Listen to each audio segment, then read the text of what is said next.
जी,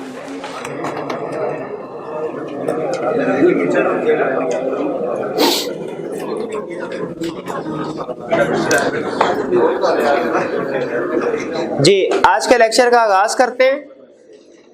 आज के लेक्चर में हमने पहले चैप्टर 4 ऑडिट रिपोर्ट की जो रिमेनिंग केस स्टडीज थी उनकी प्रैक्टिस करनी है, उनको डिस्कस करना है, और फिर उसके बाद चैप्टर 10 स्टार्ट करेंगे।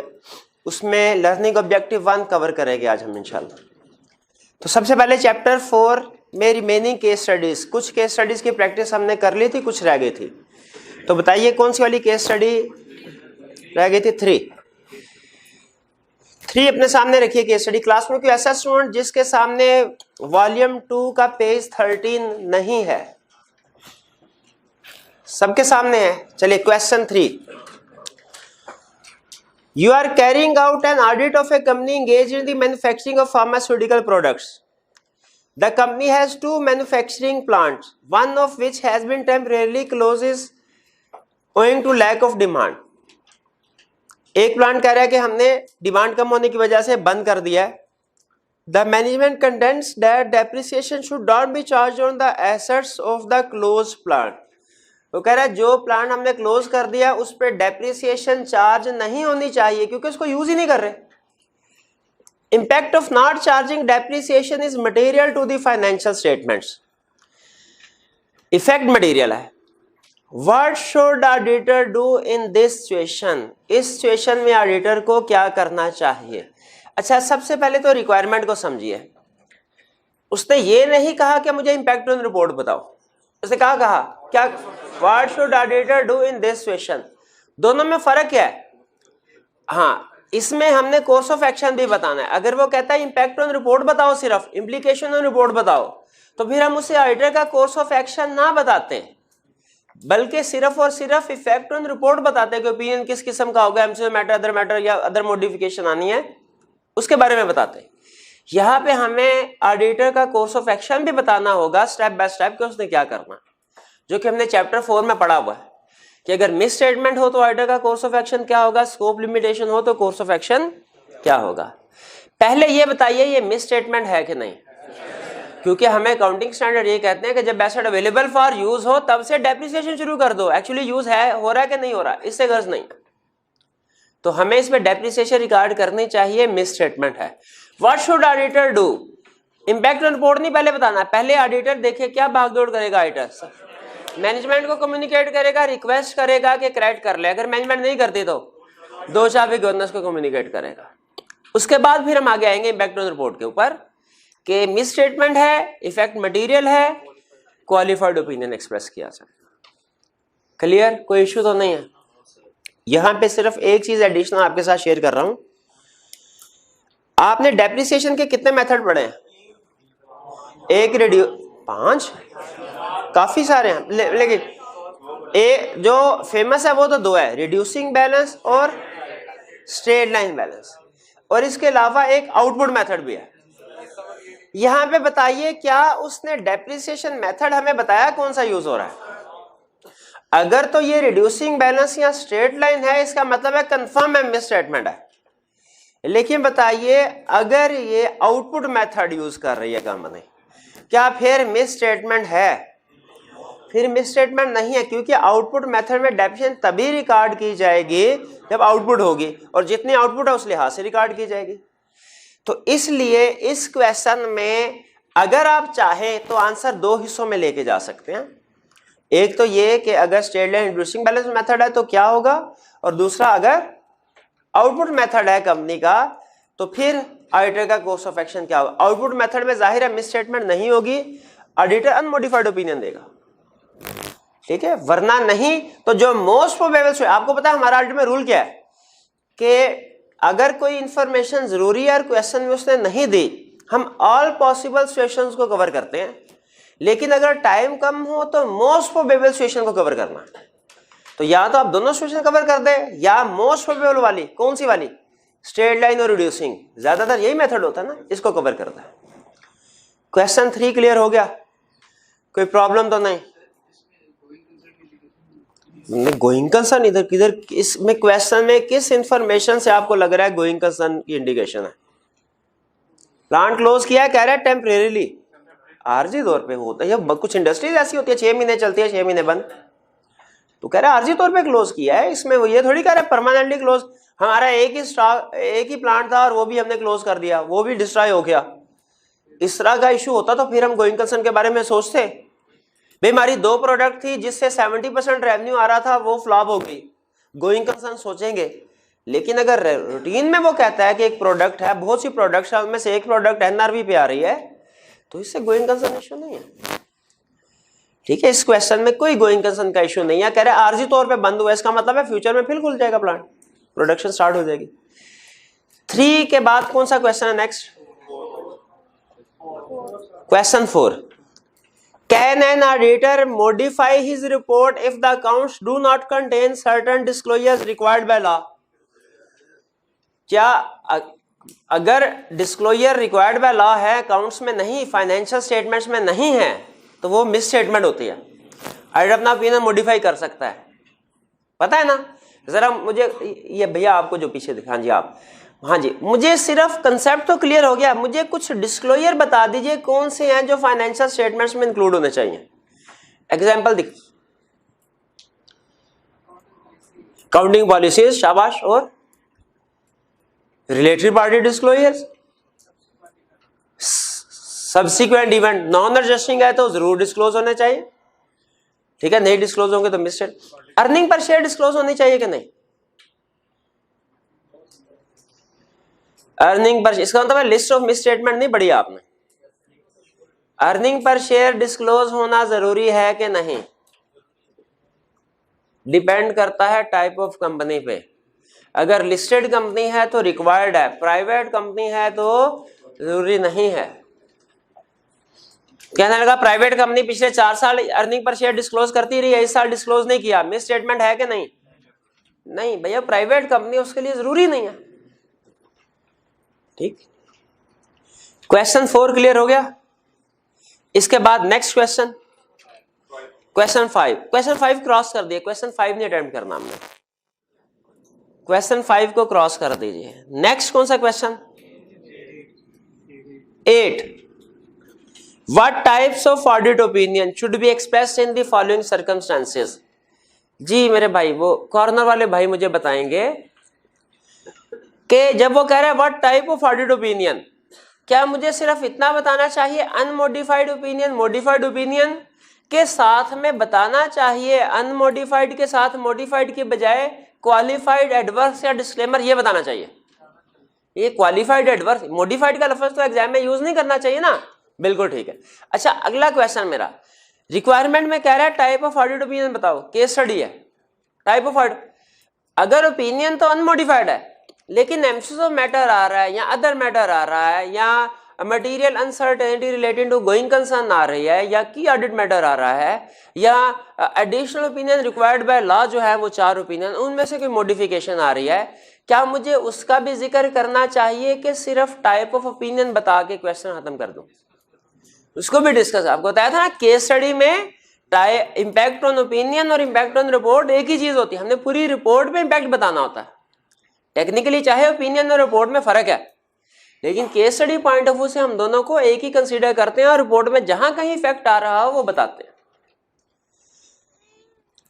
तो 8 में ए कह रहा है major production facilities of the company have been destroyed due to fire subsequent to the balance sheet date. इसमें सबसे अहम लफ्ज क्या है? Subsequent to the balance sheet date. जरा इसको अंडरलाइन कीजिए, ये हमें कह रहा है भाई सब्सिक्वेंट इवेंट का क्वेश्चन है। The plant facilities were not duly insured, insurance नहीं करवाई थी, no condition in this regard existed at the balance sheet date. ये सेंटेंस ना भी लिखता तो कोई मसला नहीं था, हमें पता है कि फायर जब भी होती है उसकी कंडीशन एग्जिस्ट नहीं हो रही होती, नॉन एडजस्टिंग इवेंट है। Management has not made any adjustments in the financial statements. However, proper disclosure of this fact has been made in the financial statements. Disclosure they the, adjustment नहीं की, तो सही किया क्या? बिल्कुल, नॉन एडजस्टिंग इवेंट एडजस्टमेंट थोड़ी आएगी, disclosure ही आएगा, सही किया। अगला क्वेश्चन मेरा, डिस्क्लोज कर दिया, मिस स्टेटमेंट है कोई, अनमोडिफाइड ओपिनियन आएगा। क्या कोई और मॉडिफिकेशन आ रही है यहाँ पे? अच्छा, कितने स्टूडेंट्स का ख्याल है एम्फेसिस ऑफ मैटर पैराग्राफ आ रहा है, और कितने स्टूडेंट्स का ख्याल है material uncertainty related to going concern वाला आ रहा है? दोनों में से कोई एक इंक्लूड करना है, दोनों इंक्लूड नहीं करने। एक इशू एक ही जगह पे आएगा, दो जगह पे थोड़े ही आएगा, एक इशू एक जगह पे ही आएगा, ठीक है। यहां पे अगर अभी चूंकि गोइंग कंसर्न हमने नहीं पढ़ा इसलिए मैं ज्यादा उसके ऊपर फोकस नहीं कर रहा। अगर आप सिर्फ सब्सिक्वेंट इवेंट को जहन में रख के एम्फेसिस ऑफ मैटर लिख देते हैं वो भी ठीक है, वरना इसमें दो इंफॉर्मेशन ऐसी है जिससे गोइंग कंसर्न प्रॉब्लम इंडिकेट हो रही है, वो सुन लें। एक है मेजर प्रोडक्शन फैसिलिटीज, अगर छोटी मोटी होती है हम कहते हैं कोई इशू नहीं है, मेजर प्रोडक्शन फैसिलिटीज को अंडरलाइन करें, ठीक है। और दूसरा है नॉट ड्यूली इंश्योर्ड, इंश्योर्ड भी नहीं थी, इसको भी अंडरलाइन कीजिए। किधर की अंडरलाइन आपने? अच्छा, इसको, इसका मतलब यह है नुकसान हुआ, इंश्योरेंस वालों से पैसे नहीं मिले। अगर इंश्योरेंस वालों से पैसे मिलने होते तो फिर तो कोई इशू ना होता। अब मे भी कंपनी के पास इतने पैसे ना हो कि नया एसेट खरीद सके। इन दो अल्फाज से मेजर प्रोडक्शन फैसिलिटीज और नॉट इंश्योर्ड की वजह से कुछ गोइंग कंसर्न का इशू लग रहा है हमें। लेकिन बहरहाल जिन स्टूडेंट्स ने एमसीक्यू मैटर लिखा वो भी करेक्ट माना जाएगा, और जिनने material uncertainty related to going concern लिखा टेक्निकली वो ज्यादा बेहतर आंसर है, ठीक है, लेकिन दोनों करेक्ट माने जाएंगे। ठीक है मेरे भाई, समझ आ गई मेरे भाई? भैया देख ले मेरी तरफ प्यारे भाई, समझ अच्छा समझ आ गई तो मुझे बताइए कि एम्फेसिस ऑफ मैटर पैराग्राफ में ड्राफ्टिंग करते हुए कौन सी तीन इंफॉर्मेशन इंक्लूड करते हैं? हाँ जी, एम्फेसिस ऑफ मैटर पैराग्राफ में याद किया हुआ ना, ड्राफ्टिंग याद करवाई हुई है मैंने आपको, बताइए जी। भूली हुई है तो याद कब करेंगे? हैं? रिवाइज कब करेंगे? कर लेंगे, हो जाएगा। कब होगा? आपको पता है स्टूडेंट्स के फेल होने की सबसे बड़ी रीजन क्या है? और भी बड़ी रीजन है, रिवीजन नहीं करते। ये नहीं, रिवीजन नहीं करते, वो करते हैं आखिरी महीने जाके, पीरियोडिकली रिवीजन नहीं करते। रिवीजन करनी होती है हर हफ्ते, मैंने बताया ना आपको, हफ्ते में एक दिन आपने रखना होता है ऐसा जिसमें नया कंसेप्ट कोई नहीं पढ़ना बल्कि पिछले सारे कंसेप्ट्स रिवाइज करने हैं। मर्जी आपकी जी। आप बताइए कौन सी तीन इंफॉर्मेशन है जो एमसीक्यू मैटर पैराग्राफ में आती हैं? Matter being emphasized, reference to the notes to the accounts, our line our opinion is not modified in respect of this matter। शाबाश। चलिए ए क्लियर हो गया जी।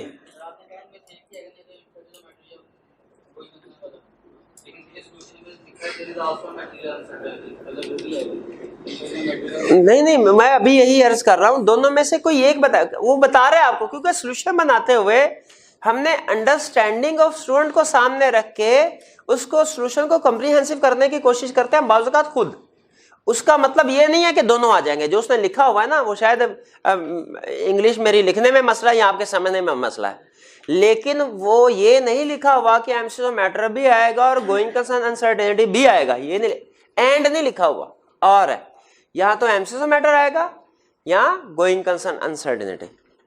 टेक्निकली ज्यादा बेहतर गोइंग कंसर्न अनसर्टेनिटी वाला है, लेकिन मैं उस पर फोकस इसलिए नहीं कर रहा, वो भी टॉपिक हमने डिटेल में नहीं पढ़ा हुआ, वो बाद में पढ़ना। जी 8 का part B, management of the company has not allowed the auditor to send request letters to the legal adviser. Accordingly the auditors could not become aware of the status of all the litigation against the company. On account of their experience, the auditor believed that there are significant claims against the company। कह रहे company के खिलाफ claim तो बहुत से होते हैं, लेकिन कंपनी ने लॉयर्स को लेटर नहीं सेंड करने दिया। नहीं, एक मिनट है, ये मेरे भाई जो कॉर्नर में बैठे हैं, ये जब हमने एक कंसर्ट पढ़ा था कन्फर्मेशन लेटर का, यहाँ पे लेटर नहीं सेंड कर, कन्फर्मेशन लेटर ही नहीं सेंड कर, क्योंकि आउटसाइड पार्टी से इन्फॉर्मेशन मांग रहे हैं। कन्फर्मेशन लेटर किन किन पार्टीज को सेंड करते हैं जरा बताइए? डेटर्स को, क्रेडिटर्स को और बैंक को, लॉयर्स को, ये 4 पार्टीज को फ्रीक्वेंटली हम कंफर्मेशन लेटर सेंड करते हैं। इनमें फर्क क्या था? इनमें एक फर्क ही बताया था आपको, नहीं याद? आपने भी रिवीजन नहीं की मेरे ख्याल में। क्या फर्क था? कुछ फर्क नहीं था जी मेरे भाई, जी इधर बैठे, आप बताइए क्या फर्क था जी? बैंक, हाँ जी, बैंक और लॉयर्स की जो कंफर्मेशन है वो क्रिटिकल है, उनको हम 100% बेसिस पे लेटर सेंड करते हैं। जो डेटर और क्रेडिटर्स हैं इनको सैंपल बेसिस पे लेटर सेंड करते हैं। तो यहाँ पे लॉयर को उसने लेटर सेंड नहीं करने दिया, कह रहा है इसलिए हमें लॉयर को लेटर सेंड नहीं करने दिया, इसलिए कह रहा है वो हम सारी सिचुएशन से अवेयर नहीं हो सके, स्कोप लिमिटेशन है। कह रहा है believe there are significant claim. Significant का मतलब क्या होता है? मटेरियल, परवेसिव या दोनों हो सकते हैं। तो अगर ये स्कोप लिमिटेशन अगर इफेक्ट मटेरियल है तो कौन सा ओपिनियन? क्वालिफाइड। परवेसिव है तो डिस्क्लेमर ऑफ ओपिनियन। शाबाश, 8 क्लियर हो गया? कोई इशू तो नहीं है 8 में? कोई इशू नहीं है। 8 के बाद नेक्स्ट कौन सा है? 32। 13 तो नहीं है? 13 है नहीं, 13 हो गया हुआ है, मेरा नहीं ख्याल हुआ हुआ। 13 कर लेते हैं, हाँ जी 13 कर लेते हैं। 13 कह रहा है suggest how would you modify the audit report in the following situation. देखिए अगर असाइनमेंट में नहीं भी था तो इसको अटेम्प्ट कर ले, अच्छा क्वेश्चन है, क्योंकि अब हमने सारे क्वेश्चन, कुछ क्वेश्चन छोड़ना नहीं है, ठीक है। तो आज के लेक्चर के बाद चैप्टर 4 के हमारे सारे क्वेश्चन केस स्टडीज के सॉल्व हो जाएंगे। पहली सिचुएशन जरा गौर से पढ़िएगा। कह रहे a client of your firm has a history of tax contingency. Tax contingencies को अंडरलाइन कीजिए। Arising out of appeals pending at various level. कहता है बहुत से लेवल पे, कभी एफबीआर में पड़ी है, कोई कोर्ट में अपील पड़ी है। कह रहा है टैक्स के इश्यूज हैं, टैक्स वालों की आदत है पैसे मांगते रहते हैं और हमारी आदत है हम अपील फाइल करते रहते हैं, ना वो बाज आते हैं ना हम। कह रहा है company has disclosed all such contingency along with the estimated amounts in accordance with accounting standard. Company ने ये सारी की सारी कंटिजेंसी डिस्क्लोज कर दी हुई हैं। डिस्क्लोज्ड को अंडरलाइन कीजिए। क्वेश्चन में क्लियरली कह रहा है डिस्क्लोज। अगर मैं सोल्यूशन में लिखूं if contingencies have been disclose तो ये करेंगे, if not have been disclose तो ये करेंगे, क्या ये सोल्यूशन सही है? गलत है। एग्जामिनर कहता है भाई क्वेश्चन तो ध्यान से पढ़ लिया करो, मैंने क्वेश्चन में लिख दिया है कि जब डिस्क्लोज कर दिया है तो फिर सोल्यूशन में क्यों लिख रहे हो कि अगर डिस्क्लोज किया तो ये, नहीं किया तो ये। क्वेश्चन में जो इंफॉर्मेशन हो उसके मुताबिक हमने सोल्यूशन देना। कह रहा डिस्क्लोज कर दिया, अच्छा किया। Assume that the aggregate sum of these contingencies is material. Assume करे इफेक्ट मटेरियल है। अच्छा मुझे बताइए कि क्या नॉर्मली टैक्स कंटिजेंसीज पे हम एमसीज और मैटर पैराग्राफ इंक्लूड करते हैं या नहीं करते? शाबाश, नहीं करते। लेकिन अगर कोई टैक्स से रिलेटेड इशू ऐसा हो जो बहुत ही एक्सेप्शनल नेचर का है, जैसे वो आपको याद होगा एक क्वेश्चन में था, कहता पिछले 5 सालों की असेसमेंट खोल ली एफबीआर वालों ने, उन्होंने कहा जी पिछले 5 सालों की हम दोबारा आपका टैक्स देखेंगे, आप कम पे तो नहीं करते रहे। अब वो एक तरह से रेगुलेटरी एक्शन होता है एफबीआर का जो कंपनी के खिलाफ शुरू हो गया है। वो एक और भी था, major inquiry into affairs of tax, into tax affairs of company. याद है इस तरह का केस? अगर इस तरह का केस हो ना कि मेजर इशू अराइज हो जाए, कंपनी के खिलाफ मेजर इंक्वायरी स्टार्ट हो जाए टैक्स अफेयर्स में, उस पे एमसीज ऑफ मैटर दे सकते हैं, वरना नॉर्मली एमसीज ऑफ मैटर नहीं देते। बताइए ये कोई मेजर केस है, एक्सेप्शनल केस है कि रूटीन नेचर की टैक्स कंटिजेंसीज है?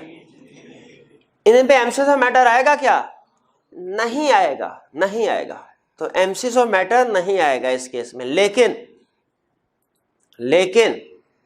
की ऑडिट मैटर आएगा, की ऑडिट मैटर आएगा।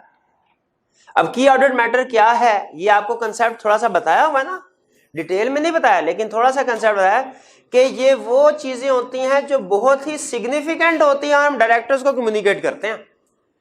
की ऑडिट मैटर रिपोर्ट में भी पढ़ा था। तो की ऑडिट मैटर अभी तक मैंने आपको सिर्फ इतना बताया है कि किस किस मैटर पे की ऑडिट मैटर हम मेंशन करेंगे। तो एक क्या बताया, चेंज इन काउंटिंग वाली। उसके साथ दूसरी एग्जांपल लिख ले की ऑडिट मैटर की। ये टोटल हमारी कोई 8-10 एग्जाम्पल्स बन जाएगी सेशन एंड तक। पहली एग्जाम्पल क्या थे? Change in counting policy. Change in estimate पे तो नहीं था, चेंज इन काउंटिंग पॉलिसी पे था। दूसरी example tax contingencies. Tax contingencies पे की ऑडिट मैटर इंक्लूड करते हैं, एमसीज और मैटर इंक्लूड नहीं करते हैं। टैक्स कंटिजेंसीज दो एग्जांपल्स हो गई, इनको इकट्ठे करते रहे और भी साथ साथ जैसे जैसे क्वेश्चन आएंगे मैं ऐड करवाता जाऊंगा आपको। जी जी नहीं मेजर वाली पे तो हम एमसीज ऑफ मैटर पैराग्राफ देंगे ना, ये रूटीन वाली पे होगा, क्योंकि रूटीन में टैक्स कंटिजेंसीज को वेरीफाई करना थोड़ा मुश्किल होता है, ये हमारे लिए अहम मैटर होता है। की ऑडिट मैटर का मतलब very important matter for auditor. की ऑडिट मैटर का मतलब क्या है? जी बिल्कुल बिल्कुल, क्लाइंट ने तो सारा करना है, ये की ऑडिट मैटर रिपोर्ट में आता है।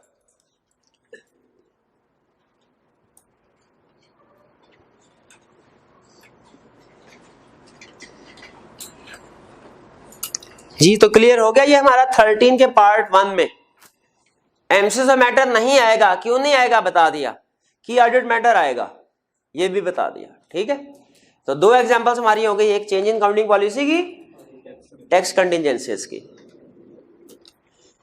13 का पार्ट 2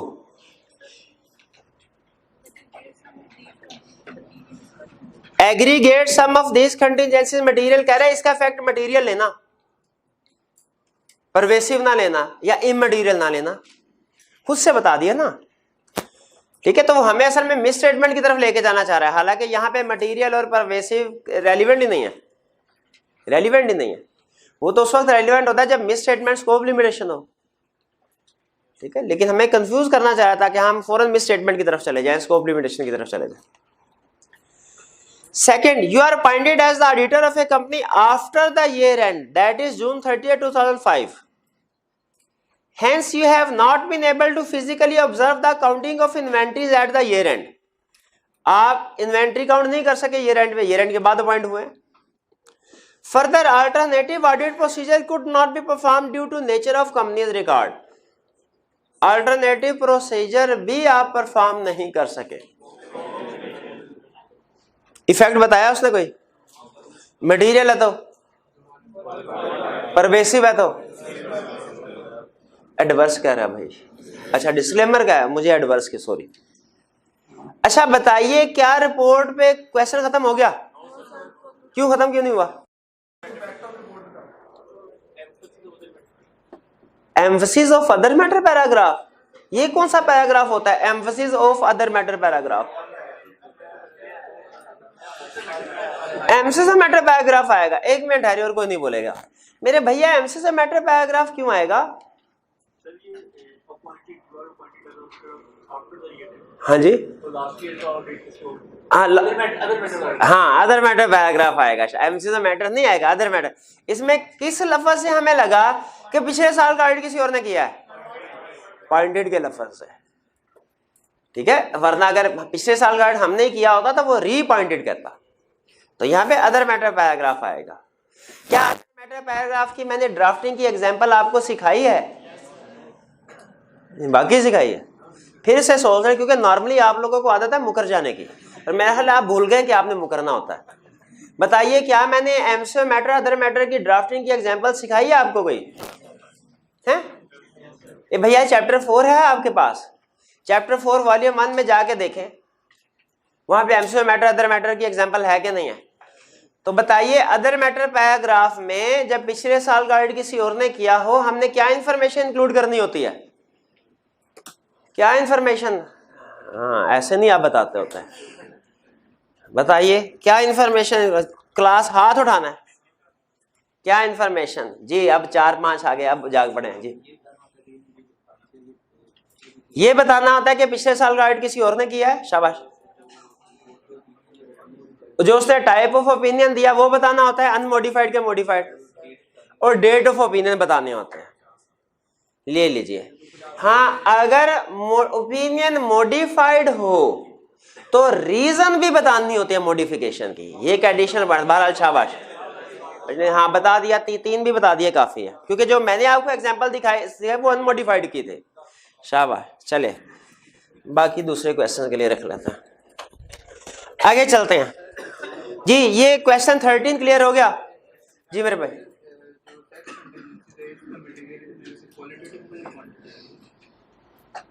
टैक्स कंटीजेंसीज को हम वैसे तो उसने बता दिया है भाई, कह रहे हैं सर टैक्स कंटीजेंसी डिस्क्लोज होती है, इधर क्वालिटेटिव क्राइटेरिया अप्लाई होगा मटेरियलिटी का कि क्वांटिटेटिव? जी मेरे भाई कोई भी अप्लाई नहीं होगा। क्यों नहीं पता आपको? अब पिछले लेक्चर में नहीं थे आप? छुट्टी की थी मेरे भाई ने? अच्छा, होता है ना जब ये रिजल्ट के बाद स्टूडेंट आते हैं डिस्कशन करने के लिए, उनसे पूछो भाई क्लासेस रेगुलरली अटेंड की थी? जी सर बिल्कुल रेगुलरली अटेंड की थी। कितनी छुट्टियां की थी? सर सिर्फ 10-12 की थे। तो बाकी रह कितनी जाती है जिनमें सीखना होता है। हमारे सीए में सिलेबस क्विकली मूव करता है, एक छुट्टी का इम्पैक्ट आगे 4-5 दिन तक फील होता रहता है। आप इमेजिन कीजिए अगर आप अकाउंटिंग की डेबिट क्रेडिट की क्लास मिस कर दें शुरू का हफ्ता सिर्फ, और बाद में जो भी टॉपिक शुरू करेंगे आपको मसला आएगा, क्योंकि बेस ही आपकी नहीं सही बनी हुई। छुट्टी कर रहे थे, मर्जी आपकी भैया। जी मेरे भाई आप एंड में बताइए आप। हाँ एक क्वेश्चन क्या पूछा मैंने पहले ये बता दें, आप सिर्फ यही बता दें मैंने इनसे क्वेश्चन क्या पूछा। हाँ जी किसको? हाँ शाबाश। टैक्स कंटीजेंसी इनका मटीरियलिटी का डिसीजन करना है क्वांटिटेटिवली कि क्वालिटेटिवली? बताइए जी। अच्छा पहली क्लास है आपके भाई, साथ वाले भाई से पूछो। खुदा का खौफ करे, सारे मुकर जाते, हर चीज से मुकर जाते हैं आप। मेरी भी पहली क्लास है, ये आपकी भी पहली क्लास है, आप क्यों बताएंगे? अच्छा बताइए क्वांटिटेटिवली, खुदा का खौफ कर भाई।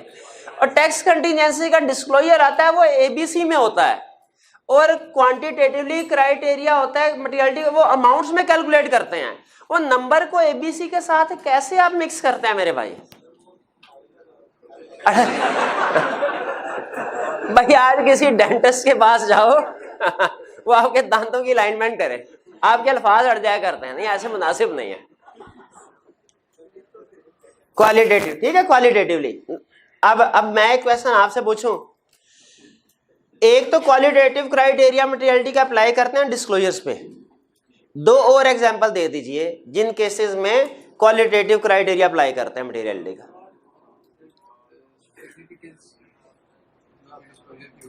सिग्निफिकेंस डिस्क्लोजर, अच्छा एक रिलेटेड पार्टी का, और कोई भी गोइंग कंसर्न और डिस्क्लोजर से बाहर आ जाए मेरे भाई। और डिस्क्लोजर के अलावा और भी एग्जांपल्स हैं जिन पे क्वालिटेटिव क्राइटेरिया अप्लाई होता है। फ्रॉड है, और वो डेट कॉन्वेंट रिक्वायरमेंट्स हैं जिनमें अगर हम बैंक की रिक्वायरमेंट्स को ब्रीच करें तो वो भी मटेरियल समझे जाते हैं। 13 क्लियर हो गया। इसके बाद नेक्स्ट क्वेश्चन कौन सा है? 32। 18 हो गया हुआ मेरे भाई, 18 हो गया, निशान लगाया हुआ मैंने। 32, you are the audit manager at the client LPL. Your team had proposed various adjustments including the impairment of a plant. LPL CFO has agreed to record all the adjustments including the impairment loss. However, CFO is reluctant to disclose in the financial statement the circumstances that lead to the impairment of plant and machinery. Required evaluate the above situation state implication on the audit report if any. कह रहा भाई impairment की adjustment हमने उसे कहा कर, उसने कहा कर देते हैं सर, बिल्कुल एडजस्टमेंट कर दे। डिस्क्लोजर नहीं, डिस्क्लोजर देने के लिए रिलक्टेंट है। रिलक्टेंट का मतलब क्या होता है? रिफ्यूज कर दिया कि थोड़ा आए बाय शाय कर रहा है, हाँ कर रहा है। अच्छा मुझे बताइए क्या इम्पेयरमेंट का डिस्क्लोजर आता है? क्या आपने अकाउंटिंग में ये पढ़ा? अच्छा मैंने नहीं पढ़ा हुआ, मैं अकाउंटिंग का एक्सपर्ट हूं ही नहीं, मैं तो ऑडिट पढ़ाता हूं। आप बताइए क्या अकाउंटिंग का कोई स्टैंडर्ड ये कहता है कि अगर इम्पेयरमेंट होगी तो वो जिस वजह से हुआ रीजन उसको डिस्क्लोज भी करना? कौन सा? 36? हाँ 38 तो इंटेंजिबल वाला है मेरा भाई, 36 इम्पेयरमेंट वाला सही कह रहा हूं। चलिए तो अगर डिस्क्लोजर नहीं दिए, रिकॉर्डिंग कर ली, डिस्क्लोजर नहीं दिए, क्या मिस स्टेटमेंट होगी? इसी तरह मुझे बताइए, क्या काउंटिंग का कोई स्टैंडर्ड ये कहता है कि अगर इन्वेंट्री की सेल प्राइस कम है कॉस्ट से तो उसे भी एनआरवी पे लेके आओ और एनआरवी का कोई डिस्क्लोजर भी दो? क्या जो इन्वेंट्री एनआरवी पे आती है उसका डिस्क्लोजर भी आता है कि नहीं आता? अगर अकाउंटिंग मेजरमेंट कर ले हम ठीक, डिस्क्लोजर ना दे, क्या मिस स्टेटमेंट होगी? बिल्कुल मिस स्टेटमेंट होगी। तो ये भी मिस स्टेटमेंट है। अच्छा अब बताइए, यहां पे कह रहा है कि रिलेक्ट, अब हमें क्या सोल्यूशन, हाँ दोनों बतानी चाहिए, सिर्फ इस हिसाब से कि उसने नहीं इंक्लूड किया डिस्क्लोजर? मेरा ख्याल है दोनों बताने चाहिए। तो अगर तो उसने डिस्क्लोजर इंक्लूड नहीं किया, मिस स्टेटमेंट है। इफेक्ट बताया उसने, दोनों डिस्कस कर रहेंगे। मटेरियल है तो क्वालिफाइड, परवेसिव है तो एडवर्स। और अगर वो डिस्क्लोज कर देता है फिर अनमोडिफाइड ओपिनियन, क्योंकि मिस स्टेटमेंट कोई नहीं है, लेकिन की ऑडिट मैटर पैराग्राफ इंक्लूड करेंगे। क्या इंक्लूड करेंगे? अब देखें, अभी थोड़ी देर पहले मैंने आपको दूसरी एग्जांपल लिखवाई थी, अब तीसरी एग्जांपल भी लिख लें। पहली एग्जांपल कौन सी थी जिसमें की ऑडिट मैटर काउंटिंग वाली? दूसरी एग्जांपल कौन सी थी? Tax contingencies. तीसरी लिख लें impairment of fix assets, impairment of fix assets.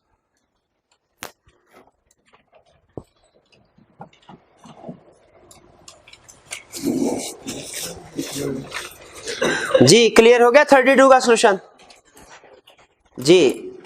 इसके अलावा नेक्स्ट क्वेश्चन कौन सा था? 37 पे आ जाए। An extract from the draft audit report. ये एक्सट्रैक्ट किसको कहते हैं? एक्सट्रैक्ट पार्ट, कंप्लीट नहीं पार्ट। ये शायद आप टर्म काउंटिंग में भी पढ़ते होंगे, एक्सट्रैक्ट ऑफ ट्रायल बैलेंस, कुछ इस तरह करके टर्म यूज होती है। एक्सट्रैक्ट का मतलब कंप्लीट नहीं है, पार्ट है। ड्राफ्ट का मतलब क्या होता है? ड्राफ्ट को भी अंडरलाइन करें। ड्राफ्ट का मतलब क्या होता है? अभी फाइनल नहीं है, अभी फाइनल नहीं है, ठीक है। जिसे हम आम स्टूडेंट लाइफ में कहते हैं रफ अमल, रफ अमल करते हैं ना, ये रफ अमल कहता है, रफ मैंने बनाई है, इसमें हो सकता है गड़बड़ हो कुछ। रिक्वायरमेंट में कह रहा है identify and explain the errors in the above extract. इस एक्सट्रैक्ट में बताइए क्या एरर्स हैं, एरर्स बताने हमने। अब मुझे ये बताइए, इसमें अल्फाज की गलती निकालेंगे कि कंसेप्ट्स की गलती निकालेंगे? कंसेप्ट्स की गलती निकालें हमने, अल्फाज की गलती। ये ना हो आप सोचें चैप्टर 4 में तो हमने आइटर रिस्पॉन्सिबिलिटी में पढ़ा था, वो तो कुछ और अल्फाज में इस चीज को बयान करता था। देखिए कंसेप्ट वही है कि नहीं है भाई? एग्जाम में क्या जिन अल्फाज में आपने याद किया हुआ है, बुक्स में कोई कंसेप्ट लिखा हुआ है, क्या एग्जाम में उन्हीं एग्जैक्टली उन्हीं वर्ड्स में रिप्रोड्यूस करना जरूरी है? नहीं। खासतौर पे केस स्टडी के तो वो होते नहीं है ना, रटा लगता ही नहीं है केस स्टडी का, वो तो आपने अपने ही अल्फाज में सॉल्व करना होता है। लेकिन जहन में रखिएगा, अल्फाज आपके अपने हो सकते हैं, कंसेप्ट आपका अपना नहीं हो सकता। ये ना उधर बैठ के आप कंसेप्ट भी अपना, अल्फाज भी अपने बना रहे हो, कंसेप्ट भी अपना बना रहे हो। स्टूडेंट आते हैं फिर बाद में रिजल्ट के बाद कहते हैं सर आपने तो कहा था कि अपने अल्फाज में भी लिख सकते हैं। और भाई मैंने कहा था अपने अल्फाज में लिख सकते हैं, ये नहीं कहा था अपना कंसेप्ट उधर बना के बैठ के बनाते जाओ। ऐसे नहीं होना चाहिए, कंसेप्ट वही होना चाहिए जो हमने पढ़ा है, अल्फाज डिफरेंट हो सकते हैं, ठीक है। तो ये लिख ले, एग्जाम टेक्निक में लिख लें, ठीक है। Words may be different but concept should not be, words may be different but concept should not be. तो पढ़ते हैं हम। कहता है आइटर रिस्पॉन्सिबिलिटी में we conducted our audit in accordance with auditing standards. सही कह रहा है क्या ये मेरे भाई? सही कह रहा है क्या? सही कह रहा है। पहला दिन है तो सारी रात आप जाके इंतजार करते रहोगे कि कल सुबह ऑडिट की क्लास होगी, पहली क्लास होगी मेरी, मैं जाके पढ़ूं, है ना? सारी रात इंतजार करते ना जाके, है मेरा भाई? ऐसे ही है ना? ये रात को सोए नहीं थे क्या? हाँ? रावलपिंडी से सीधा आ रहे हैं? अच्छा, चले कोई बात नहीं।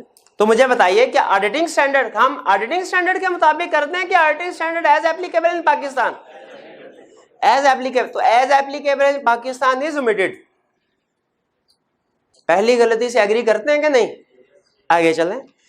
कह रहे हैं audit includes examination on a test basis of evidence relevant to the amounts and disclosures in the financial statements. बताइए सही कंसेप्ट है कि गलती है इसमें कोई?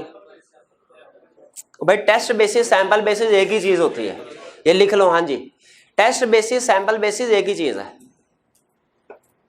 टेस्ट बेसिस सैंपल बेसिस एक ही चीज है। कह रहा है इट आल्सो इंक्लूड, तो उसमें कोई गलती नहीं है। Next, it also includes an assessment of all the estimates and judgments made by the directors in preparation of the financial statements. Most के significant है भाई, most नहीं है। significant estimates को देखते हैं हम। दो गलतियां हो गई। and of whether the accounting policies are appropriate to the company's circumstances, consistently applied and adequately disclosed। बताइए यहां तक कोई कंसेप्चुअल एरर है? कोई एरर नहीं है, मुझे नहीं लग रहा। तो अभी तक दो गलतियां हमने आइडेंटिफाई की।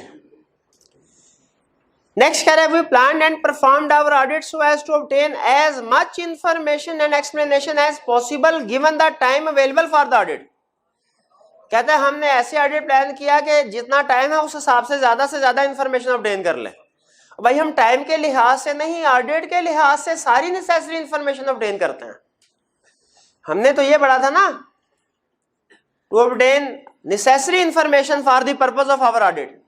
ये थोड़ी पढ़ा था कि जितना टाइम हो उस लिहाज से इंफॉर्मेशन ऑब्टेन करने हैं। इंफॉर्मेशन और एविडेंस टाइम के लिहाज से ऑब्टेन करते हैं कि ऑडिट के लिहाज से जो नेसेसरी हो। यही रिपोर्ट में पढ़ा था ना। तो यहां पे कह रहा है टाइम के लिहाज से, हम टाइम के लिहाज से प्रोसीजर, टाइम के लिहाज से एविडेंस नहीं ऑब्टेन करते। फिर we confirm that the financial statements are free from material misstatement whether caused by fraud और अदर इरेगुलरिटी और एरर। कोई प्रॉब्लम है? कोई प्रॉब्लम है? प्रॉब्लम क्या प्रॉब्लम है? कंफर्म का लफ्ज प्रॉब्लम है। याद रखे ऑडिटर कोई भी चीज कंफर्म नहीं करता, सर्टिफाई नहीं करता, गारंटी नहीं देता। गारंटी नहीं देता। ये सीफैब का किसी तरह का क्वेश्चन था, उसमें उसने लफ्ज इस्तेमाल किए हुए थे। क्या कह रहा था? कह रहा था we conclusively verified this amount, और उन्हें नहीं पता चल सका था इसमें क्या गलती है। आप बताइए क्या गलती है? एविडेंस कंक्लूसिव तो होता ही नहीं हमारा, हम कंक्लूसिव एविडेंस ऑब्टेन ही नहीं करते। तो यहाँ पे कंक्लूसिव, तो उसी तरह कंक्लूसिव एविडेंस की तरह हम किसी चीज को कंफर्म नहीं करते, सर्टिफाई नहीं करते, गारंटी नहीं देते। भाई ये गलती क्लियर हो गई। कितनी गलती होगी हमारी? 4 हो गई। आगे क्या कह रहा है? The directors however are wholly responsible for the accuracy of financial statements. यहां तक बताइए कोई गलती है कि नहीं जी? ऑडिटर रिस्पॉन्सिबिलिटी में डायरेक्टर की बात कर रहा है, शाबाश। ये इधर थोड़ी आएगा, ये तो मैनेजमेंट की रिस्पॉन्सिबिलिटी में जाएगा। प्लेसमेंट गलत है इसकी। फिर इसके बाद कह रहे हैं no liability for errors can be accepted by the auditor. Auditor कोई रिस्पॉन्सिबिलिटी किसी किस्म की एरर की एक्सेप्ट नहीं करता। बताइए क्या ऑडिटर की कोई रिस्पॉन्सिबिलिटी नहीं होती है? Auditor is responsible to obtain reasonable assurance. Absolute ना सही, रीजनेबल सही, लेकिन रिस्पॉन्सिबल तो है। Whether financial statement free from material misstatement, all misstatement ना सही, मटेरियल ही सही, रिस्पॉन्सिबल तो है। तो ये बात भी गलत कर रहा है ना कि ऑडिटर की रिस्पॉन्सिबिलिटी है, लेकिन दो चीजों को सामने रख के रिस्पॉन्सिबिलिटी डिसाइड होती है। मिस स्टेटमेंट मटेरियल होनी चाहिए और रीजनेबल एश्योरेंस, मटेरियलिटी पे और रीजनेबल एश्योरेंस पे। कह रहा है next, in forming our opinion we also evaluated the overall adequacy of presentation of information in company's annual report. बताइए क्या सारी की सारी एनुअल रिपोर्ट हम चेक करते हैं? तो सारी थोड़ी चेक करते हैं, हम तो सिर्फ फाइनेंशियल स्टेटमेंट्स को चेक करते हैं। फाइनेंशियल स्टेटमेंट्स पे ओपिनियन देते हैं और किसी चीज पे ओपिनियन नहीं देते। भाई क्लियर हुआ? किसी 7 गलतियां होगी या 5 आइडेंटिफाई करनी थी, एक के 2-2 मार्क्स थे। आई कैप मार्क्स कम देता है एरर्स के, एसीसीए वाले मार्क्स ज्यादा देते हैं। वो एक्सप्लेनेशन भी रिक्वायर करते हैं। क्या कहता है कोई एक्सप्लेनेशन की जरूरत नहीं, टू दी पॉइंट बात बताओ। 37 में कोई प्रॉब्लम एरर समझ आ गए सारे? इसके अलावा क्वेश्चन नहीं? 38 मैंने आपको असाइनमेंट में दे दिया था, एक 38 असाइनमेंट में दिया था, एक एरर आइडेंटिफाई करने थे, असाइनमेंट में दिया था ना? हाँ जी जी, उम्मीद है कि नहीं आएगा 38 जितना बड़ा सवाल, उम्मीद है कि, लेकिन इसमें से कोई एक पैराग्राफ हमें निकाल के दे सकता है कि इसमें से गलतियां ढूंढो। जैसे 37 है, 37 जितना आ सकता है, 36 जितना आ सकता है, ये भी देखे कंसेप्ट वही टेस्ट कर रहा है, रिपोर्ट में गलतियां निकालो, ठीक है? तो अगर अच्छा एग्जामिनर हुआ तो वो इस तरह का क्वेश्चन 36 37 जैसा सेलेक्ट करेगा। फारग एग्जामिनर हुआ 38 वाला सेलेक्ट करेगा जी। 39 क्लियर हो गया? ये इसमें क्या कह रहा है? कह रही है responsible for answering technical queries from other manager and partners of your firm. An audit partner left the following note on your desk this morning. Requirement में कह रहे हैं respond to the auditor's comments. Respond करना है हमने comments को। पहला note क्या कहता है? कहता है I am about to draft the audit report for my client S company. I am going on holiday tomorrow and want to have the audit report signed and dated before I leave. The only thing outstanding is the written representation from management. Management से written representation नहीं ली, बाकी सब कुछ हो गया।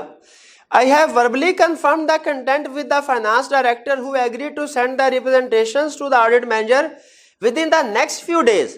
I presume this is acceptable. कह रहा है बस वो ज़बानी कलामी उनसे पूछे, हो कह रहे हैं ठीक है सर हम एग्री करते हैं सारी बातों से आपको, लेकिन रिटर्न फॉर्म में रिप्रेजेंटेशन देंगे 4-5 दिन के बाद, रिपोर्ट अभी दे दें।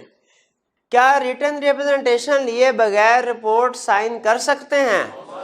नहीं कर सकते, नहीं कर सकते, ठीक है? क्लाइंट से कहेंगे भैया रिटर्न रिप्रेजेंटेशन अभी दीजिए, पार्टनर से कहेंगे रिटर्न रिप्रेजेंटेशन लो, फिर रिपोर्ट साइन करने, उसके बगैर साइन नहीं करने, ठीक है? आई कैप में देखें, आई कैप अब एग्जैक्ट कॉपी थोड़ी करेगा किसी भी क्वेश्चन को, ठीक है? इसीलिए आई कैप ने एक डिफरेंट क्वेश्चन बनाया।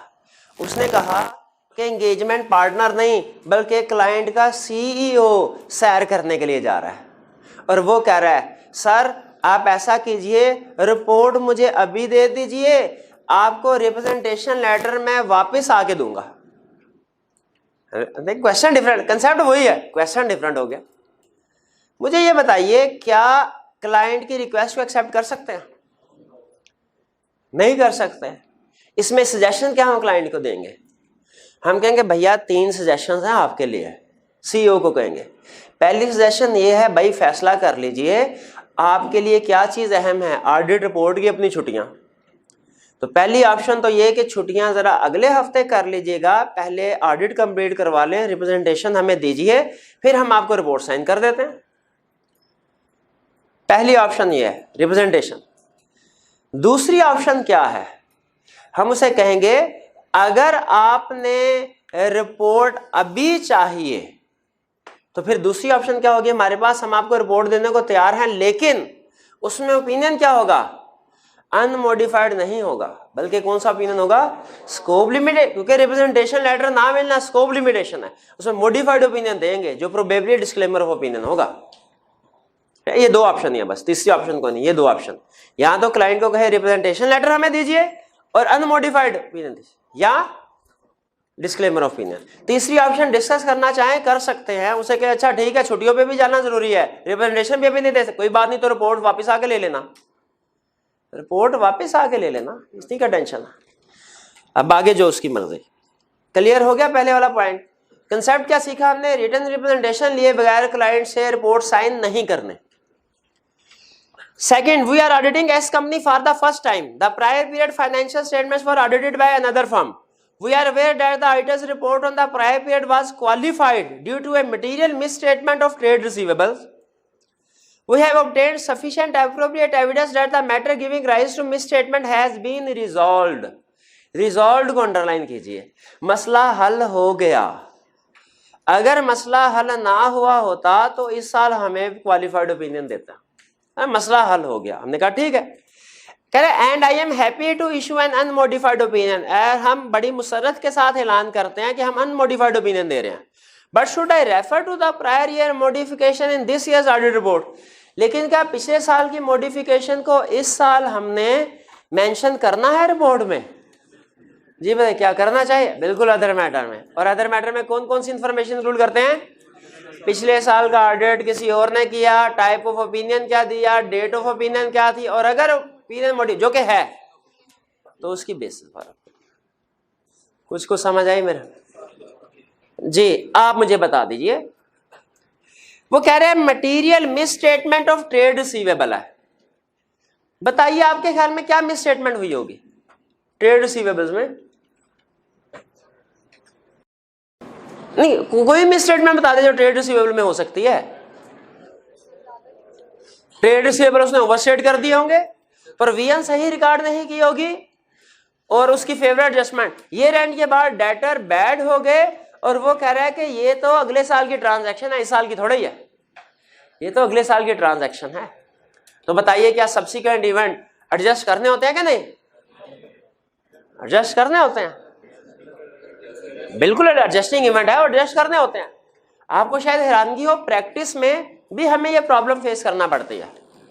हमारा क्लाइंट था, हालांकि लिस्टेड क्लाइंट था, उनकी इन्वेंट्री ईयर एंड के बाद, ईयर एंड पे फर्ज कीजिए 10,000 रुपये रिकॉर्ड की, ईयर एंड के बाद 6,000 रुपये बिकी। तो हमने कहा ईयर एंड पे उस इन्वेंट्री को आपको एनआरवी पे 6,000 रुपये रिकॉर्ड करना चाहिए।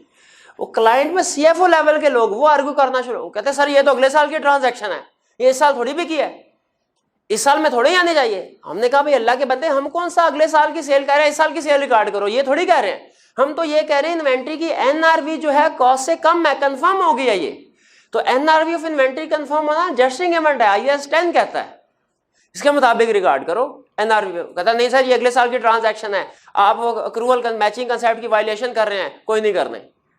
वो फिर डायरेक्टर से कह के डायरेक्टर ने उसके कान खींचे, फिर एडजस्टमेंट करवाई हमने।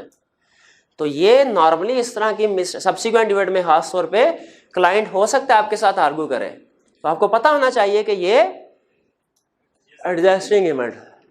ये मेरे भाई जरा इनका ये समझ आ गया एडजस्टिंग इवेंट क्या है?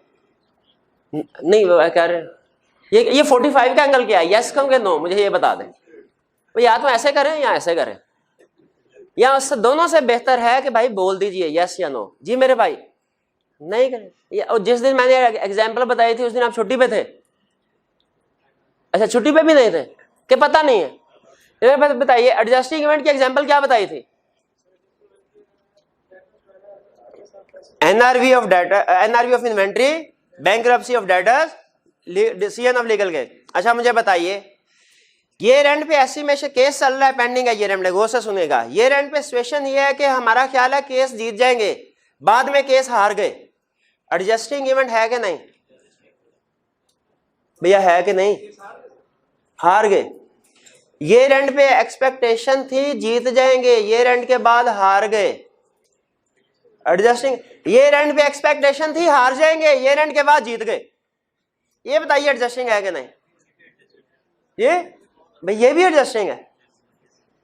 ये रेंट पे एक्सपेक्टेशन थी कि एनआरवी कम है, इन्वेंट्री को एनआरवी पे रिकॉर्ड किया, ये रेंट के बाद कॉस्ट से ज्यादा पे सेल हो गई, एडजस्टिंग इवेंट है कि नहीं?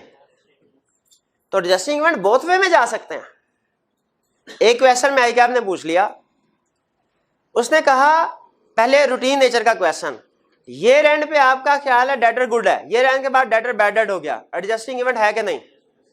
प्रोविजन रिकॉर्ड करनी है। एक क्वेश्चन में क्या पूछा, ये रेंट पे आपका ख्याल है डेटर बैड हो जाएगा, प्रोविजन रिकॉर्ड कर ली, ये रेंट के बाद उसने पूरे पैसे दे दिए, ये एडजस्टिंग है कि नहीं?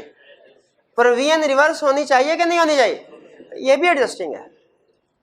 एडजस्टिंग बोथ वे में हो सकता है, नेगेटिव भी पॉजिटिव भी। तो ये 39 क्लियर हो गया, 39 हो गया। आगे चलें 40 पे। 40 में कोई इशू? 40 में कह रहा है कि you are engage in the audit of a listed manufacturing concern as audit senior, the audit field work has been completed and you have completed your review. Following issue remain unresolved after the final meeting with the finance director. कहता है ये दो मसले हैं, ये भी pending है, बाकी सारा कुछ हल हो गया. Prepare a memorandum for your audit partner giving your opinion about these issues. In issues के बारे में opinion दीजिए, keeping with the requirements of relevant accounting standards and companies ordinance 1984. पुराना क्वेश्चन है, ऑर्डिनेंस 1984 की बजाय एक्ट 2017 कर लें. पहला केस कह रहे आपने नई प्रोडक्ट लॉन्च की, उसके ऊपर कुछ आपने मार्केटिंग एडवर्टीजमेंट वगैरह पे खर्चे किए, उनको कर लिया कैपिटलाइज, यानी उनको आपने एक्सपेंस में रिकॉर्ड नहीं किया, डेफर्ड कर लिया. क्या कर सकते हैं? हाँ. अब पुराने मतलब काफी 13-14 साल पहले की बात है, जब हमारे जमाने में अकाउंटिंग स्टैंडर्ड होते थे, उनमें ये कहता था कि जो प्रमोशन, नई प्रोडक्ट लॉन्च की, प्रमोशन के ऊपर, मार्केटिंग के ऊपर जितने भी एक्सपेंसेस हैं वो आपने एक्सपेंस रिकॉर्ड करना है, कैपिटलाइज नहीं करना है. अभी यही कहते हैं. उसने क्या 20 मिलियन मैंने कैरी फॉरवर्ड कर दिया, डेफर्ड कर लिया. सही किया गलत किया? गलत किया. मिस स्टेटमेंट इफेक्ट बताया उसने, मटीरियल बताया, तो क्वालिफाइड ओपिनियन होगा. Second, company has provided interest-free loan amounting to rupees 25 million to its associated company without obtaining the approval of shareholders. Finance director has indicated to you that the company does not intend to disclose this loan separately in the financial statements.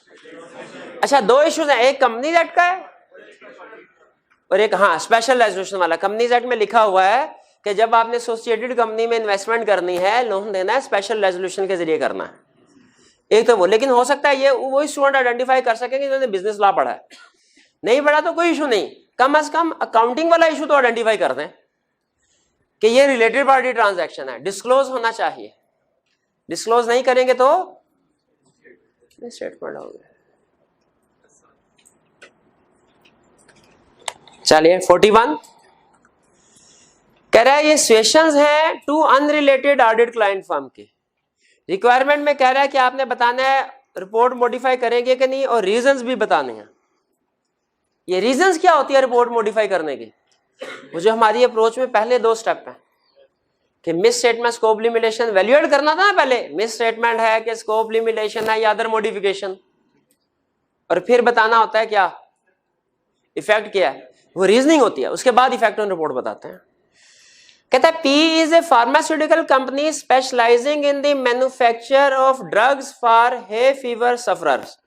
Hay fever पता नहीं क्या होता है, ये कोई dengue तरह का बुखार होगा, जो भी है. It currently manufactures the market leading drug हाईविल which accounts for 65% of company's annual revenue. कह रहा है ऐसी दवाई इजाद की जो कंपनी के टोटल रेवेन्यू का सक्सेसफुली 65% रेवेन्यू इसी मेडिसिन को सेल करने से आता है. High number of sufferers have recently experienced adverse side effects when using Highwell and a government committee is now investigating this. कहता है जिन लोगों ने मेडिसिन इस्तेमाल की अभी रिसेंटली बड़ा मसला मसाइल सामने आ गया, उनको हालत खराब अच्छी होने की बजाय और खराब हो गई. P's license to manufacture Highwell has been temporarily suspended. Temporarily suspended को अंडरलाइन कीजिए. लाइसेंस टेम्परेरली सस्पेंड हो गया until the investigation is complete. जब तक इन्वेस्टिगेशन कंप्लीट नहीं करेंगे लाइसेंस आपका कैंसिल, आपने प्रोडक्ट नहीं बेचने. Investigation by the government committee will not be concluded until after the financial statement for the year ended 31 December 2009 have been published. कहता है ये डिसीजन जो होगा ना कमेटी, गवर्नमेंट कमेटी का कि लाइसेंस जारी कंटिन्यू करना है कि कैंसिल कर देना है, ये बाद में होगा. पहले आपको ऑडिट सारा कंप्लीट करना पड़ेगा. मतलब आपके ऑडिट होने के फाइनेंशियल में पब्लिश होने के बाद गवर्नमेंट एक्सपेक्टेड है decision. Director have disclosed this matter in a note to the draft financial statement stating that if the licence is not reinstated there would be significant doubt over P's ability to continue to trade. ये significant doubt over P's ability to continue, इसको underline कीजिए. इससे पहले जो कहानी चल रही थी ना, तो मेरे ज़हन में एमसीओ मैटर आ रहा था कि रेगुलेटरी एक्शन कंपनी के खिलाफ चल रहा है. लेकिन जैसे ही मैंने ये अल्फाज पढ़े मेरा माइंड चेंज हो गया, वो एमसीओ मैटर की बजाय गोइंग कंसर्न की तरफ चला गया. अच्छा, इंटरेस्टिंगली इस तरह का केस आज से कोई 7-8 साल पहले पाकिस्तान में भी हुआ था. एक कंपनी थी खांसी बनाने वाला सिरप बनाती थी, पता नहीं वो शायद सिरप का नाम टाइको या टाइनो कुछ तरह का नाम था, शायद आपने सुना हो, खबरों में काफी आया था ये। वो सिरप पीने से कोई 20-22 मजदूर जो थे लाहौर में वो मर गए थे, और अखबारों में खबर आई तो उन्होंने मतलब स्कैंडल बना। गवर्नमेंट ने फौरी तौर पे कहा कि इस सिरप के जितने भी मार्केट में क्वांटिटी मौजूद है उसको वापस ले लिया जाए, और कंपनी का लाइसेंस उन्होंने टेम्परेरली कैंसिल कर दिया आर्जी तौर पे। उन्होंने कहा पहले हम इन्वेस्टिगेट करेंगे कि इशू क्या है। कंपनी का पॉइंट ऑफ व्यू ये था कि सर हमारी ये जो प्रोडक्ट है ये तो सारे पाकिस्तान वाले में इस्तेमाल की जाती है, हॉस्पिटल में इस्तेमाल की जाती है, वहां पे तो नहीं मरते, ये सिर्फ मजदूरी मरे हैं। असल में ये लोग इस सिरप को नशे में इस्तेमाल करते हैं, ये कंपनी का पॉइंट ऑफ व्यू था। खांसी के सिरप में वैसे ही आपको अंदाजा, उसमें ट्रैंकुलाइजर वगैरह होते हैं, वो नींद आ जाती है उसको। वो कहते हैं ये नशे में उसका इफेक्ट कोई मल्टीप्लाई करने के लिए इस्तेमाल करते हैं, तो ज्यादा क्वांटिटी होने की वजह से मरे हैं। इसमें सिरप में कोई मुजरे सेहत चीज नहीं है। गवर्नमेंट ने कहा नहीं हम इन्वेस्टिगेट करेंगे, अगर तो लेबोरेटरी में टेस्ट हुआ और रिपोर्ट क्लीन आ गई आपका लाइसेंस आपको रिस्टोर कर दिया जाएगा, वरना आपको परमानेंटली बैन कर दिया जाएगा। फर्ज कीजिए आप इस कंपनी के ऑडिटर होते हैं और जो अभी इन्वेस्टिगेशन चल रही है फाइनल नहीं हुई, आपने रिपोर्ट साइन करने हैं। बताइए आपके ख्याल में क्या गोइंग कंसर्न अजम्पशन एप्रोप्रिएट है या नॉट एप्रोप्रिएट है, या कि अनसर्टेनिटी है? डिसीजन आएगा उस पर डिपेंड करेगा, अनसर्टेनिटी। अभी हम ये तो नहीं कह सकते कि going concern assumption not appropriate है, अनसर्टेनिटी है।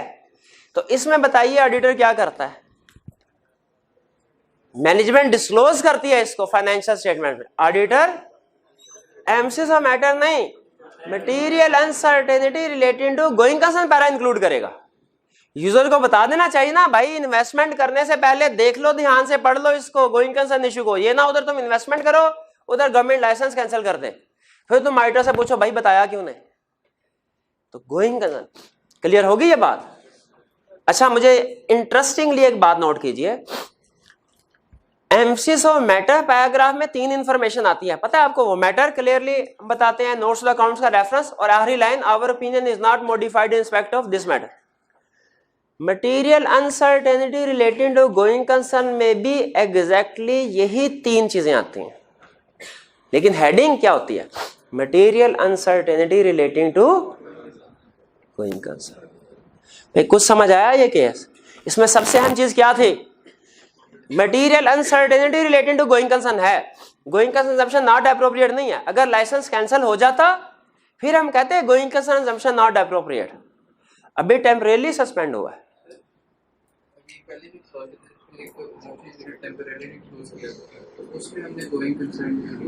जी, क्योंकि उसमें वो एक यूनिट था। देखिए एग्जाम में क्वेश्चन आया, दोनों 2 क्वेश्चन है, दोनों में फर्क सुनिएगा, दोनों में फर्क सुनिएगा। पहला क्वेश्चन उसने कहा कंपनी के 4 प्रोडक्शन प्लांट्स हैं, उनमें से एक जलजला आया डिस्ट्रॉय हो गया। आपको गोइंग कंसर्न अनसर्टेनिटी नजर आ रही है? इसमें नहीं। सोल्यूशन में उसने कहा कोई गोइंग कंसर्न अनसर्टेनिटी नहीं है, बाकी 3 प्लांट तो चल रहे हैं। अगला क्वेश्चन सुने, उसने कहा कंपनी का एक ही प्रोडक्शन प्लांट है, उस पे आग लगी, एसेट्स डिस्ट्रॉय हुए सिग्निफिकेंटली, और उसकी इंश्योरेंस भी नहीं करवाई हुई। अब बताइए अब अनसर्टेनिटी है कि नहीं? अब अनसर्टेन तो डिपेंड करता है कि क्या जो चीज डिस्ट्रॉय हुई वो हमारे ऑपरेशन का मेजर पोर्शन था कि नहीं था।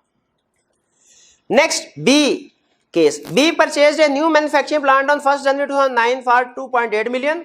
Plant was capable of being operated at this date. कहानी बता देता हूं आपको क्या है। कहता है जी एसेट खरीदा, 6 महीने तक बंद रखा है, चलाया, खरीद के रख लिया, 6 महीने तक नहीं चलाया, कोई मटीरियल आना था, मटीरियल आया, 6 महीने बाद स्टार्ट की प्रोडक्शन। तो डेप्रिसिएशन कितने महीनों की स्टार्ट? पूरे साल की 6 महीनों की? हाँ, पूरे साल की। स्टैंडर्ड कहता है कि जब एसेट अवेलेबल फॉर यूज हो तब से डेप्रिसिएशन स्टार्ट करो, एक्चुअली यूज से नहीं करने, अवेलेबल फॉर यूज से। और यहां पे नोट कीजिए क्लियरली उसने मेथड मेंशन किया, स्ट्रेट लाइन मेथड, तीसरी लाइन के तकरीबन एंड में। क्या हमें यहां पे वो जो हमने पहले क्वेश्चन में अजम्पशन दी थी कि आउटपुट मेथड है तो मिस स्टेटमेंट नहीं होगी, वो यहां पे देनी चाहिए? यहां पे क्लियरली कह दिया स्ट्रेट लाइन मेथड है। नहीं, मैचिंग कंसेप्ट यही कहता है, आउटपुट मेथड है, अलाउड है, आउटपुट मेथड अलाउड है। ठीक है, उसमें है, वरना इसमें तो उसने क्लियरली कह दिया स्ट्रेट लाइन मेथड, तो ये पूरे साल की होनी चाहिए। अच्छा, कैलकुलेशन कर लेंगे आप, कैलकुलेशन करके दिखाएं कितने की डेप्रिसिएशन रिकॉर्ड नहीं हुई, अभी पता चल जाता है कितनी काउंटिंग सीखी आपने। अभी आपका नहीं, आपके काउंटिंग के टीचर का इम्तिहान है। क्या इस क्वेश्चन में डेप्रिसिएशन की अमाउंट आप कैलकुलेट कर सकते हैं कि नहीं?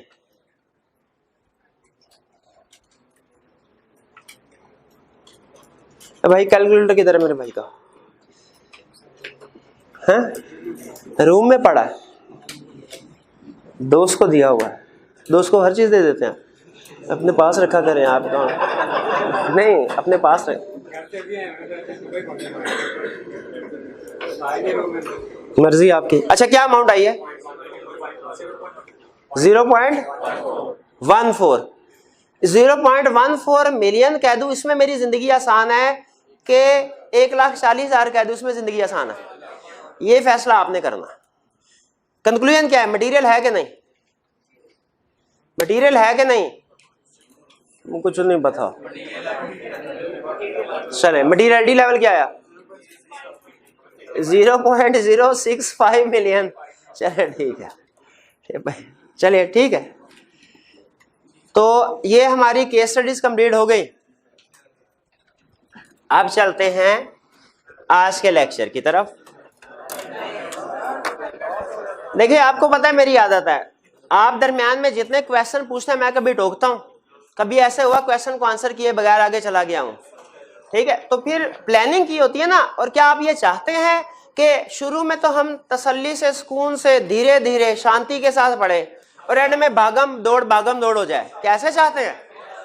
नहीं नहीं नहीं, हम जिस तरह इंशाल्लाह आपको मैंने एक बात कही थी, जितना बर्डन हमारा कवरेज पहले लेक्चर में होगी इंशाल्लाह उतना ही आखिरी लेक्चर में होगी। बल्कि हो सकता है आखिरी लेक्चर में हमारा बर्डन थोड़ा कम हो जाए, क्योंकि उस वक्त आपने दूसरे सब्जेक्ट्स भी और रिवीजन पिछले टॉपिक्स भी रिवाइज करने होते हैं। तो थोड़ा सा 8-10 मिनट एक्स्ट्रा, सिर्फ छोटा सा कंसेप्ट है और पहले ज्यादातर पढ़ा हुआ है, सिर्फ टर्म समझाने हैं। परेशान होने की जरूरत नहीं, 10 मिनट एक्स्ट्रा बैठना पड़ जाएगा। बैठ सकते हैं भाई? चलिए, गुड। आपकी ऑडिट से इतनी अकीदत देख के मेरी आंखों में आंसू आते आते रह गए। इतनी बड़ी कुर्बानी दे दी आपने। 2 मिनट लेट बैठ नहीं सकते और 15-15 मिनट लेट आते हैं। आइंदा कल कोई 5 मिनट लेट आया ना, मैं पीछे क्लास खड़ा कर दूंगा दीवार के साथ और छत के साथ खड़ा कर दूं, क्या करूं मैं? फांसी लगा दूं उसको। तो इतनी सी सजा देनी होती है बस। चैप्टर स्टार्ट करने जा रहे हैं हम, चैप्टर 10 रिस्क असेसमेंट। हमारे सिलेबस में सबसे टेक्निकल चैप्टर, सबसे मुश्किल नहीं कह रहा, लेंथी नहीं कह रहा, सबसे टेक्निकल चैप्टर है ये, रिस्क असेसमेंट। हर एग्जाम में, चाहे कैफ लेवल का हो चाहे सीफैप लेवल का, हर एग्जाम में इस चैप्टर में से क्वेश्चन लाजमी आता है और वो नॉर्मली केस स्टडी होती है। ये चैप्टर 95% केस स्टडी है। कितने परसेंट? क्या है? Case study. आज का लेक्चर केस स्टडी बेस्ड नहीं है, आज सिर्फ 3 टर्म समझानी है आपको। रिस्क बेस्ड अप्रोच ऑडिटिंग की, ट्रांजैक्शन बेस्ड अप्रोच और सिस्टम बेस्ड अप्रोच। ये 3 अप्रोचेस होते क्या, सुन लें। ये मॉडल, इसके साथ आप फेमिलियर हैं, ये पहले कभी आपने देखा पढ़ा हुआ है। इसमें 3 हमारे फेजेस होते हैं इस मॉडल में, एक इनपुट, प्रोसेसिंग, आउट। बताइए, अगर अकाउंटिंग सिस्टम पे इस मॉडल को अप्लाई किया जाए, आउटपुट से क्या मुराद है? Financial statement. इनपुट से क्या मुराद है? Nature and transactions of entity. Nature and transactions of entity, entity की ट्रांजैक्शन, उनकी नेचर। और प्रोसेस से क्या मुराद है? Internal control. आउटपुट क्या है? फाइनेंस। भाई ऐसे ही होता है ना, ट्रांजैक्शंस होती हैं, वो किसी प्रोसेस से गुजर के फाइनेंशियल स्टेटमेंट्स में कन्वर्ट होते हैं। कैश की ट्रांजैक्शन, सेल की ट्रांजैक्शन, परचेज की ट्रांजैक्शन, उन्हें कोई ना कोई अकाउंट्स क्लर्क वगैरह सिस्टम के जरिए एंट्री पास करता है, फिर एंड पे फाइनेंशियल स्टेटमेंट बनती है। मुझे बताइए एज ऑडिटर हमारी रिस्पॉन्सिबिलिटी किस पे ओपिनियन देना है, सिर्फ फाइनेंशियल स्टेटमेंट्स पे या इंटरनल कंट्रोल पे भी, एंटिटी पे भी? हमारी रिस्पॉन्सिबिलिटी सिर्फ और सिर्फ फाइनेंशियल स्टेटमेंट्स पे ओपिनियन देना है। लेकिन क्या मुझे बताइए ऑडिटर को इंटरनल कंट्रोल और एंटिटी को कंप्लीटली इग्नोर कर देना चाहिए? इग्नोर नहीं करना चाहिए, बल्कि इनको भी अंडरस्टैंड करना चाहिए। हालांकि एंटिटी पे इंटरनल कंट्रोल पे ओपिनियन नहीं देना, लेकिन ऑडिटर को अंडरस्टैंडिंग ऑफ एंटिटी भी ऑब्टेन करनी चाहिए, अंडरस्टैंडिंग ऑफ इंटरनल कंट्रोल भी ऑब्टेन करना चाहिए। भाई किस लिए? अगर इन पे ओपिनियन नहीं देना एंटिटी पे और इंटरनल कंट्रोल पे, तो इसको अंडरस्टैंड करना क्यों जरूरी है? इसलिए ताकि रिस्क असेसमेंट हो सके, ताकि रिस्क असेसमेंट हो सके। हम understanding of entity and understanding of control किस लिए ऑब्टेन करते हैं? ताकि रिस्क असेसमेंट हो सके। आपको याद है वो रिस्क असेसमेंट प्रोसीजर की डेफिनेशन याद आई? Risk assessment procedure are procedures to obtain understanding of entity and understanding of internal control to assess risk of material misstatement. आगे था at financial statement level, assertion level. याद आई definition?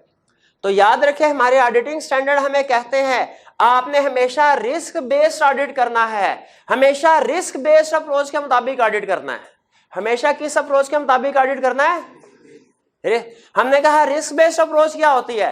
उसने कहा risk based approach ये होती है कि पहले अंडरस्टैंडिंग ऑफ एंटिटी ऑब्टेन करें, फिर understanding of internal control obtain करें ताकि उससे रिस्क असेस हो, फिर उसके मुताबिक फाइनेंशियल स्टेटमेंट्स के जिस एरिया पे रिस्क ज्यादा है वहां पे ज्यादा सब्सटेंटिव प्रोसीजर, जिस एरिया पे रिस्क कम है वहां पे कम सब्सटेंटिव प्रोसीजर।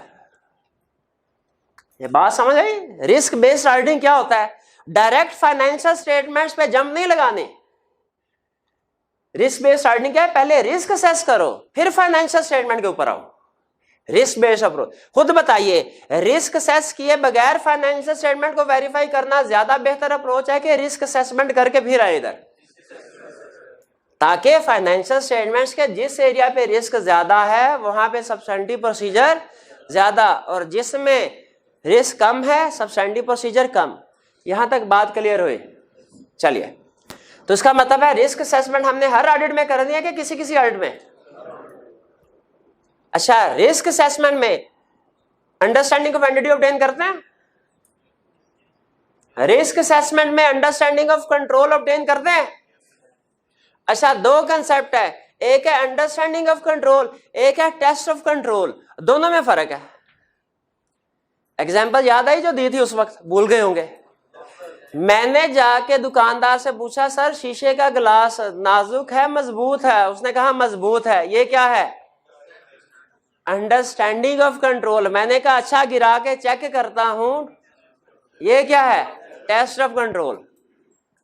मैंने जाके कहा बिजनेस में, मैं कहा सर आप तो ज्वेलरी का कारोबार करते हैं, सोने चांदी हीरे के जवाहरात रखे हैं, रिस्क बहुत ज्यादा है, चोरी हो जाएंगे, कोई सिस्टम कोई कंट्रोल लगाया है? उसने कहा सर देखिए ऊपर 2 सीसीटीवी कैमरा इधर, 2 सीसीटीवी कैमरा इधर। ये क्या है? Understanding of control. और अगर जाके मैं चेक करूं सीसीटीवी कैमरा सही काम कर रहे हैं कि नहीं, वीडियो रिकॉर्डिंग हो रही है कि नहीं, उधर बंदे बैठे सोए तो नहीं हुए? टेस्ट। तो अंडरस्टैंडिंग ऑफ कंट्रोल और टेस्ट ऑफ कंट्रोल में फर्क है। अंडरस्टैंडिंग ऑफ कंट्रोल हर ऑडिट में रिक्वायर्ड है, क्योंकि understanding of control risk assessment का पार्ट है। अंडरस्टैंडिंग ऑफ कंट्रोल हर ऑडिट में रिक्वायर्ड है, लेकिन टेस्ट ऑफ कंट्रोल हर ऑडिट में रिक्वायर्ड नहीं है। जब हम अंडरस्टैंडिंग ऑफ कंट्रोल ऑब्टेन करेंगे या तो हमें पता चलेगा कंट्रोल वीक है या पता चलेगा कंट्रोल स्ट्रॉन्ग है। अगर वो कहता भाई कोई सीसीटीवी कैमरा नहीं है, फिर क्या है? कंट्रोल वीक है कि स्ट्रॉन्ग है? वीक है। क्या फिर टेस्ट ऑफ कंट्रोल करूंगा? फिर थोड़ी करूंगा मैं। वो तो है ही नहीं सीसीटीवी कैमरा, मैं को मैं चेक करने जा रहा हूँ, चेक क्या करोगे? है ही नहीं।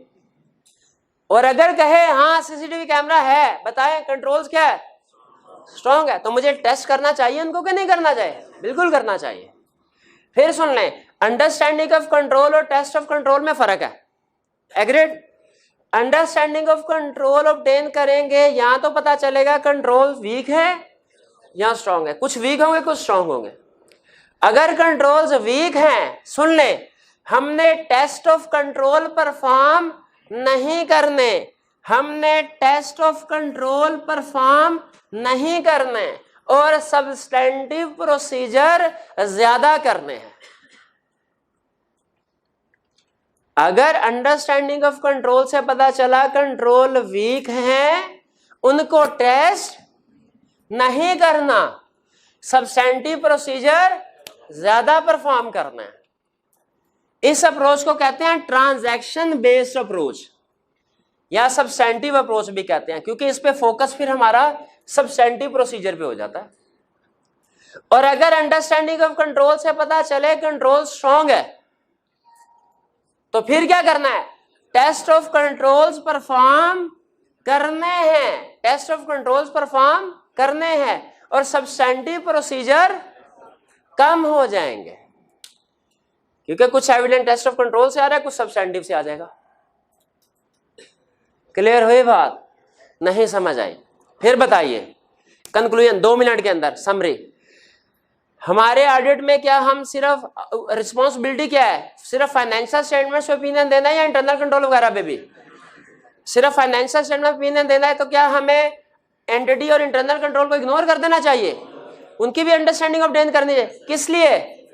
रिस्क असेसमेंट के लिए। अंडरस्टैंडिंग ऑफ एंटिटी से भी रिस्क असेसमेंट होती है, अंडरस्टैंडिंग ऑफ कंट्रोल से भी रिस्क असेसमेंट होती है। अंडरस्टैंडिंग ऑफ कंट्रोल हर ऑडिट पे रिक्वायर्ड है, ठीक है, लेकिन टेस्ट ऑफ कंट्रोल हर ऑडिट पे रिक्वायर्ड नहीं है। टेस्ट ऑफ कंट्रोल कब परफॉर्म करते हैं? जब कंट्रोल वीक होंगे तो टेस्ट ऑफ कंट्रोल परफॉर्म नहीं करेंगे। और सब्सटेंटिव प्रोसीजर, इस अप्रोच को क्या कहते हैं? ट्रांजैक्शन बेस्ड अप्रोच या सब्सटेंटिव अप्रोच भी कहते हैं, क्योंकि ज्यादा फोकस सब्सटेंटिव प्रोसीजर पे हो जाता है। और अगर अंडरस्टैंडिंग ऑफ कंट्रोल से पता चले कंट्रोल स्ट्रांग है, तो फिर क्या, टेस्ट ऑफ कंट्रोल परफॉर्म करेंगे, सब्सटेंटिव प्रोसीजर कम हो जाएंगे। इसको कहते हैं सिस्टम बेस्ड अप्रोच। इसमें लफ्ज सिस्टम से मुराद हमारा इंटरनल कंट्रोल सिस्टम है। इसमें चूंकि हमारा फोकस अब इंटरनल कंट्रोल सिस्टम पे हो जाता है, इसीलिए इस अप्रोच को क्या कहते हैं? System based approach. कुछ समझ आई? आखिरी क्वेश्चन, सिर्फ 2-3 क्वेश्चन कर रहा हूं। क्या risk based approach, risk based approach क्या है? कोई पूछिए आपसे क्या है, आप कहेंगे रिस्क बेस्ड अप्रोच में पहले रिस्क असेसमेंट करेंगे फिर सब्सटेंटिव प्रोसीजर की तरफ जाएंगे। इन शॉर्ट ये रिस्क बेस्ड अप्रोच है। ओके, अच्छा ये ट्रांजैक्शन बेस्ड अप्रोच क्या है? हम कहेंगे जिसमें अगर इंटरनल कंट्रोल वीक है, हम टेस्ट ऑफ कंट्रोल परफॉर्म नहीं करते, डायरेक्ट सब्सटेंटिव प्रोसीजर परफॉर्म करते हैं, इसको कहते हैं ट्रांजैक्शन बेस्ड अप्रोच। फिर आपसे पूछेगा क्या हर ऑडिट पे ट्रांजैक्शन बेस्ड अप्रोच परफॉर्म की जाती है? हम कहेंगे नहीं, जहां पे इंटरनल कंट्रोल वीक है ही नहीं या वीक है। जैसे स्मॉल एंटिटीज, हमारे घर के साथ जो परचून वाला है, वहां पे बताइए आप ट्रांजैक्शन बेस्ड अप्रोच लगाएंगे या सिस्टम बेस्ड अप्रोच? उसको इंटरनल कंट्रोल का पता ही नहीं होगा, उसको कहेंगे हम सेग्रीगेशन ऑफ ड्यूटीज, उसको कहेंगे अप्रूवल, उसको कहेंगे रिकंसिलिएशन। उसे समझ आएगी कुछ समझ? वो इंटरनल कंट्रोल सिस्टम नहीं लगाता है। सिस्टम बेस्ड अप्रोच क्या हर ऑडिट पे जरूरी है? कब परफॉर्म करेंगे? जब क्लाइंट का इंटरनल कंट्रोल सिस्टम स्ट्रांग होगा और हमने उस पर रिलाय करना होगा। सिस्टम बेस्ड अप्रोच होती क्या है? जिसमें क्लाइंट के कंट्रोल्स को हम टेस्ट करते हैं और अपने सब्सटेंटिव प्रोसीजर कम कर देते हैं। बताइए तीनों में फर्क समझ आया? रिस्क बेस्ड अप्रोच में, ट्रांजैक्शन बेस्ड अप्रोच में और सिस्टम बेस्ड अप्रोच में। रिस्क बेस्ड अप्रोच हर ऑडिट पे होगी। ट्रांजैक्शन बेस्ड है कि सिस्टम बेस्ड, ये डिपेंड करेगा कंट्रोल स्ट्रांग है कि वीक है। क्लियर? चलिए आज का लेक्चर यहाँ पे कंक्लूड करते हैं। अब आइंदा 2-3 लेक्चर हरगिज छुट्टी ना कीजिएगा, अहम कंसेप्ट डिस्कस होने लगे।